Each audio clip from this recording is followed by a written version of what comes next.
Hi,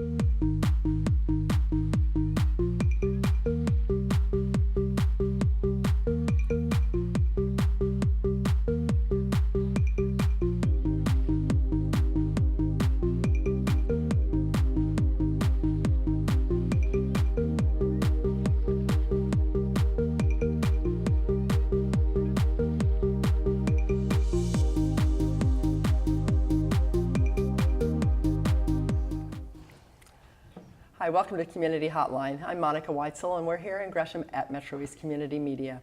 Tonight we have a treat. We're going to be talking with a storyteller who is of great renown and is going to regale us with his stories tonight, I'm sure. We have with us Will Horniak.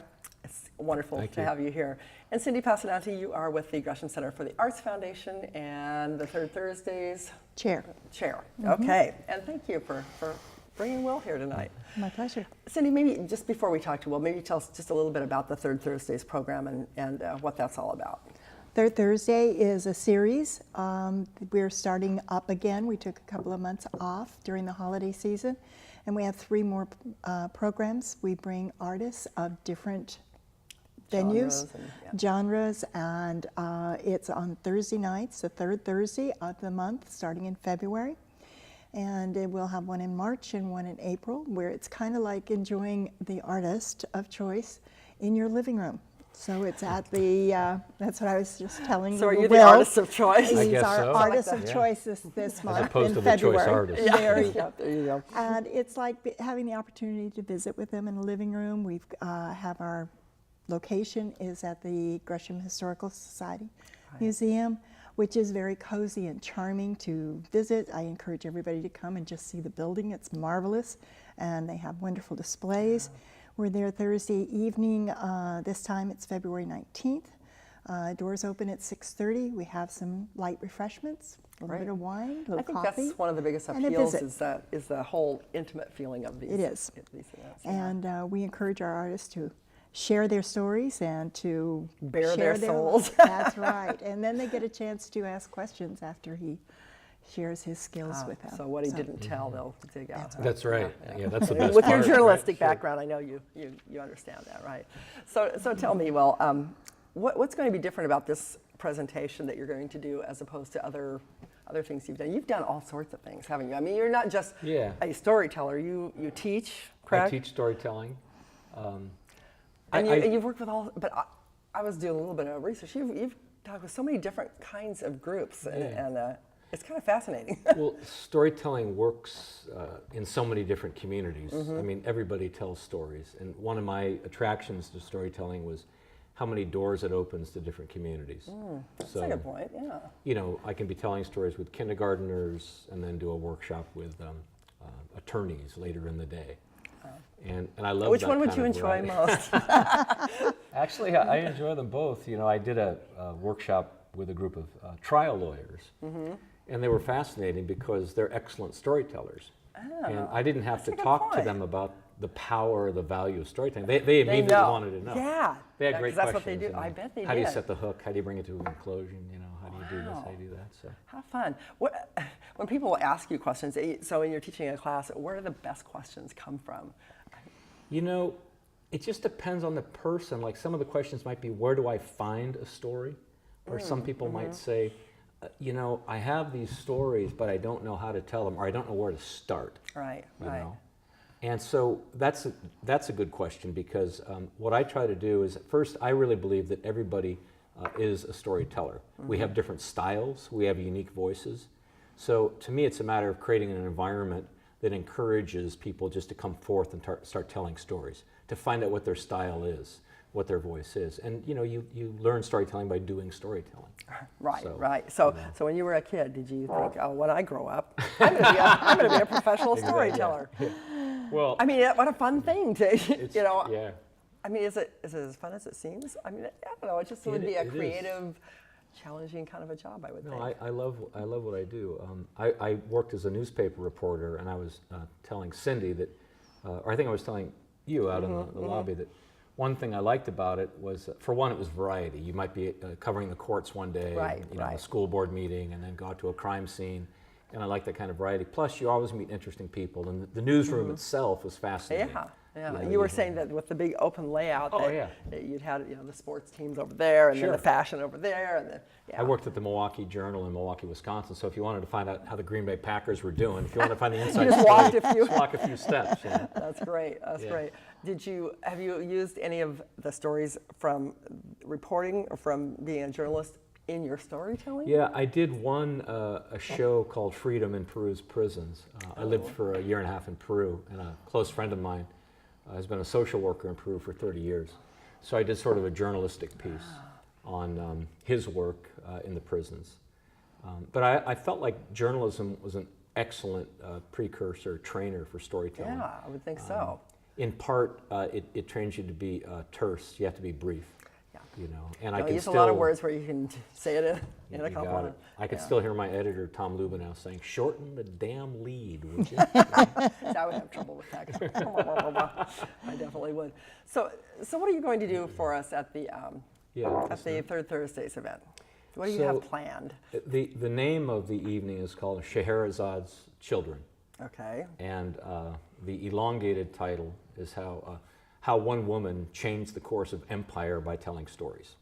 Oh, nice. Okay. So what I do is I use that frame story of Scheherazade as sort of a window or a doorway into the idea of how stories can open up imagination, how they can inspire vision, heal, and change our thinking. And to me, it's a powerful story because even though it's a story it's a legend Right. that happened long ago, Joseph Campbell once said a great thing about legends and fairy tales. He said, those are stories that aren't true, that speak a truth deeper than the truth can tell. Oh, I have to think about that one a little So bit. it's not true on the outside, but they reveal a truth that if we tried to tell it, exactly verbatim, It wouldn't come across. carry. Yeah, yeah. And at the same time, it's a story that's a legend supposedly that happened long ago, and yet it's a current story as well. Right. It would fit all time. Exactly. Yeah. So I thought it was relevant in part because she's an educated woman from Baghdad. She's the daughter of a minister in Baghdad. The Sultan has been betrayed by his wife. And so the Sultan gets angry and beheads his wife, kills all her lovers, all her consorts, and then decides that he'll never be betrayed by another woman again. And because of that, he marries a woman every day, sleeps with her every night, and then has her beheaded at dawn. Yes, I remember this story now. I remember this story. And I always like to ask people, ever work for anybody Yeah. like this? Yeah. We've all been there, Wow. So it's an extreme example. However, I think that the great stories, they happen long ago, but they're happening inside us personally and in society. So it's easy, like the Sultan, to get into a place of rage or intense grief. We get confused, we get paralyzed psychologically, spiritually, emotionally, we get stuck. And that's where he was. And as a result, the kingdom suffered. And so how do you get out of that? So one of my ideas is that, and Scheherazade shows this at work, is that stories it's code. Stories are code for having strategies.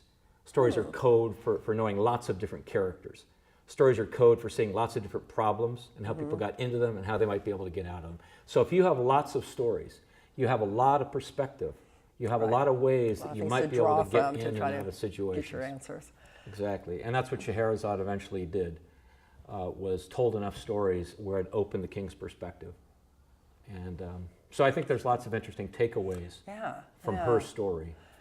You mentioned grief and healing, and that's a kind of a healing because it's healing an emotional pain. But when you say healing, do you work with like people that are ill, that maybe chronic illness or terminal illness? Have you ever worked with people like that as far as telling their stories? I haven't worked with people that are chronically ill. I've been to hospitals and told stories. I've used stories as a therapeutic tool. Yeah, because I could see how it might be. Men's groups. I still go fairly regularly to prisons and work with at-risk youth. So, the word healing, though, in the broadest sense, is to make whole again. And that's one of the things that I notice that stories do. And what I'm trying to do in that in that respect, when a story is used as a therapeutic device, is to get people telling their story. I might be telling a story that might be an old myth or a fable. It has nothing to do with them personally, and yet they can find themselves in it. Something in there, yeah, yeah. That's what I was going to ask you. Is if you're working with at-risk youth in a prison setting, are you telling the story, or are you getting them to tell a story? But it's a two-way street. Exactly. So, for example, at Columbia River Correctional Institute, I told an Irish folktale about the peddler of Ballahadreen, and it's a story about a peddler who has a dream to go to a certain bridge, and he's going to hear what he's going to hear, and he's going to see what he's going to see. Okay. And he goes there, and he risks everything, and nobody tells him anything. Okay. And then the next day, somebody says, as he's destitute and about ready to die, somebody says, I had a dream too, and they said that back there in the town of Balladreen, beneath a cherry tree, there's a pot of gold buried there. Well, that's where the peddler lives. Oh. And so we always have to go somewhere else to find out the gold buried in our own heart. So I tell that, and I say to the folks in the institution, what do you think about that story? Do you have any ideas, or what did you find interesting in the story? And then the conversation starts. And once it starts, exactly, then it's up, then it's theirs. Yeah. So sometimes it's easier to tell like a folktale or a myth because it's not about you or about them particularly, but you can find yourself in it, and that can be a catalyst or an inspiration for them to tell stories. Right. And that's, to me, the healing thing, is to get all the stories out there. Also, a lot of times in any, whether it's at-risk youth or in prisons or with lots of communities, people don't know each other as closely as they could. And you'd be surprised, just by people telling a few stories about their comments on an old fable, other people in the room will get to know them better. That's interesting. So that's part of the interesting. idea, is to weave the bonds of community. I was thinking about that recently, because I have a group that doesn't know each other very well, and I was thinking about what would be a good way to get people to know each other better without having to just say, "Hi, I'm Monica, and I like the color red." It doesn't tell a whole lot about me, but that's an interesting idea. Point. Yeah, I like that idea. Yeah, one simple exercise we do in class is I'll just have tell a story about your name, whether your first name or your last name. Oh. Maybe your name came from your grandfather, or maybe your Right. first or your last name was was changed at Ellis Island. Right. Maybe it means something in some language that Exactly. It's like, ooh. All kinds of interesting stuff happens. That's a good idea. Yeah, I like that. So what's your favorite thing to do? Is it performing? Is it working? Doing the back and forth and the teaching? What do you like doing the best? I love. There's several things that I really enjoy. One is that I love mythology, and so when I'm preparing for a performance, I love to do the research and the in-depth work of learning the story and writing you have it. a huge repertoire of stories. Yeah, it's pretty. I think maybe 50 or 60 stories, but there's about 25 of them that I use a lot all the time. But I love that kind of writing process and the internalizing the story, so it actually feels like it's in my bones, in my body. So it's your when I go story. to tell it. And then performance, I love. I love to be around people and to actually get a story out there, and especially to see people respond to the story. Yeah, because most of your performances are sort of a smaller venues, or you probably have huge ones too, right? It depends. When I do Irish mythology, it's usually anywhere from 75 to 150 people. Really? But Do you if I'm connect? doing Do you make eye contact with people? I do, yeah. I always find that I'm always kind of gazing around the room, making eye contact here, and then I always think that there's three places when you're telling the story. There's the place right here, you telling the story. Then there's the audience connecting with them, and then there's the entity that we create together, which is the story. So between the teller and the audience is the tale, which we're making together. Wow. Because the audience is powering the whole thing. In storytelling, the stage is not here; it's in the imagination. Right. So that's one thing I like about it too. It's a co-creative art form. The audience really is making the story as you're going along. Cool. Do you, you talked about the mythology and folklore and that kind of thing, legends. Do you tell stories that are personal nature, that are not folklore or legend? Yeah, I do. I tell some personal stories, and oftentimes when I'm going to tell a traditional story, I'll say an incident in my life reminded me of the story because of this. Okay, so you sort of just set it up with your own personal story. Right. And then But kind of make it a little more, help to make that connection. exactly, to make it personal, and talk about my interest in the story. But what I find is that even if I'm telling a traditional story, one of the things that attracts me to it is that it feels like it's a reflection of my personal story to some extent, right? And that's probably why you're attracted to it, because it's something that you can say, yeah, I get that, I get that. I think it's that way with a lot of art, you know. Right. Just looking at a painting or something about it that grabs you, and you may not be able to say why, but it does. It speaks to something in you.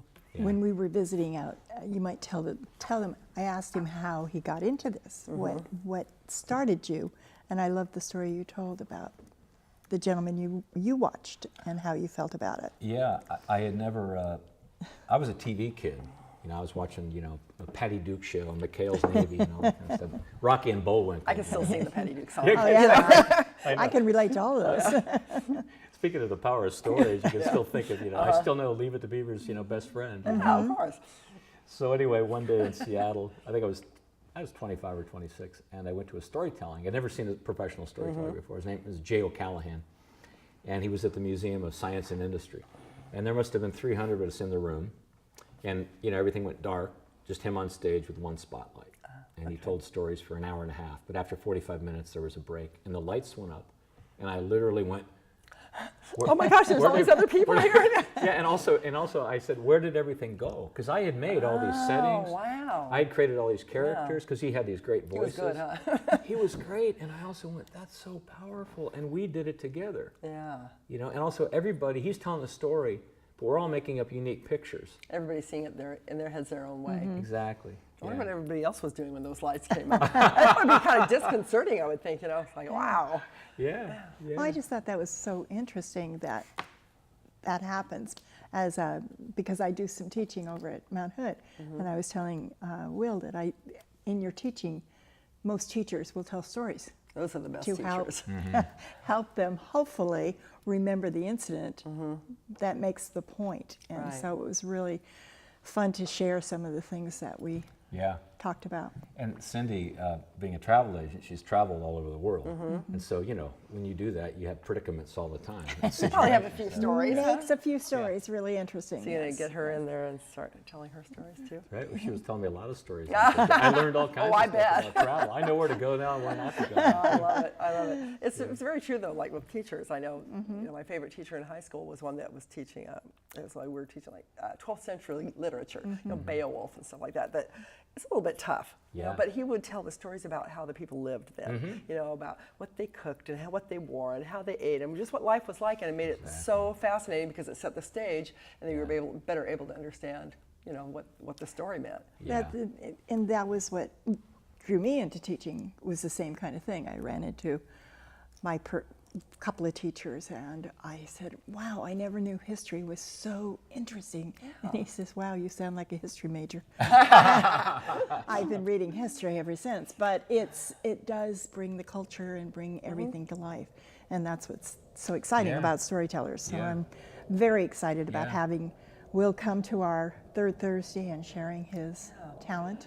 Well, before we run out of time, so when you go there, how are you going to start out? Are you going to start out telling a story? Are you going to tell a little bit about yourself? I was going to have a radical approach. I thought I would tell a story to start. What do you think? I know. That might work. Yeah, I was hoping. Might. I was hoping. No, I don't want to talk about story. I want to tell stories and then see what people think. And then I always, when I finish the evening, I'll have a couple of ideas or maybe points of departure that people might want to work with, later on for conversation. I've never really thought about storytelling as a way to get to know each other. I love that idea, and I'm going to take that with me and use that. But also, it'd be a great way to team building and and just any kind of a situation where things are kind of uncomfortable. That's a kind of a great way to break the ice, I would imagine. When I do my class at Merrillhurst, it's for storytelling and professional communication. And so one of the things the students have to do is I say there's 4 stories that we need to tell within any organization. Nonprofit, corporate, whatever it is. And that is what's going right, what's going wrong, what are we afraid of, and what do we want to have happen for the future. Right? This is perfect for our retreat we have coming up. That's exactly. So we put a little things, talking stick in the middle of the room, which is just like a pen or something. And I say, let's just talk about what we fear, at our job right now. And that's often the hardest one. Yeah, You know, yeah, because but nobody that- wants to talk about But that. once they start talking about it, then It gets the a little bit floodgates. easier. Yeah, exactly. And there's a lot of good stories. Well, I'll tell there, you. Yeah, yeah. So the idea too is that, you know, where we find those stories and can unearth them, Mm-hmm. then we tend to have vision where before we had only, you know, fear or constriction. If we don't tell the stories about what's going right, we don't feel like we're getting anywhere ever. Mm-hmm. Right, right. You You have to acknowledge and celebrate those Sure, things, and sure. then it's a little easier to move forward and conquer the ones that aren't. Exactly. Yeah. Yeah. Any last words for us, what to entice us to come to this event? Yeah. I want people. I really want people to be there in part because the Scheherazade story is fantastic. It's a great story. And at the end of the story, what happens is, you know, I really don't have time to finish, but if you come that evening, Oh, okay. I We'll will find make sure, out. And it has a most surprising conclusion. Wow, that was a hook if I ever heard Yeah, one. that's a great Okay, hook. great. Be there. Yeah, Be no, there. it'll be Okay. fun too. It'll be February very entertaining 19th, too. correct? February 19th, doors open at 6:30. And they can, and we And- can't say ticket prices out here, but we can, if they want information on how to get the tickets. They can visit the website. website,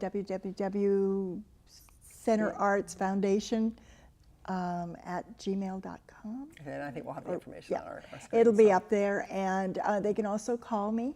Okay. Phone number is 503-658-5646. Okay. More than happy to make reservations. To hopefully we'll have a sellout audience. It is a small venue, so Yeah, come so, early. yeah. And we want to have lots of people there so that they can interact with Will and learn all about storytelling and how it affects our lives, because it does. Yeah. Everybody has a story. Yes, yes, they do. And thank you Good. for Thanks so sharing some much. of yours. I've That was enjoyed great. it. Thank you. Thanks for watching Community Hotline tonight. I hope you enjoyed it as much as I do. And be sure to share your stories with the world. We'll see you here next week.